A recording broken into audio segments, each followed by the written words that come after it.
السلام علیکم ورحمۃ اللہ وبرکاتہ۔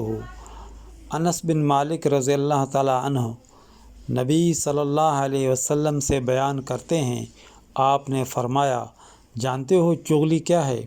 صحابہ نے کہا، اللہ اور اس کا رسول بہتر جانتے ہیں۔ فرمایا، کسی شخص کی بات دوسرے کے سامنے اس طرح بیان کرنا کہ ان کے درمیان فساد برپا کر دے۔ نبی صلی اللہ علیہ وسلم کے صحابی سے مروی ہے کہ ایک آدمی نے نبی صلی اللہ علیہ وسلم سے فرمایا، مجھے ایسے کلمات بتائیے جنہیں میں اپنے زندگی کا حصہ بنا لوں، وہ زیادہ کلمات نہ ہوں کہ میں بھول جاؤں۔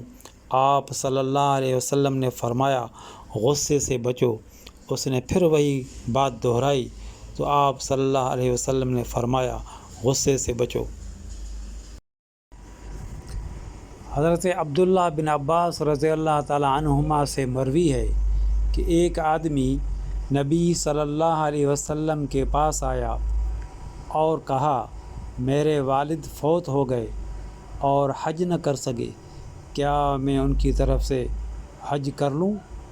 آپ نے فرمایا، تمہارا کیا خیال ہے؟ اگر تمہارے والد پر قرض ہوتا تو کیا تم اسے ادا کرتے؟ اس نے کہا، جی ہاں۔ آپ نے فرمایا، تم اپنے والد کی طرف سے حج ادا کر دو۔ میرے دوستو، اس چینل کو سبسکرائب کریں، اپنا خیال رکھیں، ہمیں دعاؤں میں یاد کریں۔ جزاکم اللہ خیر۔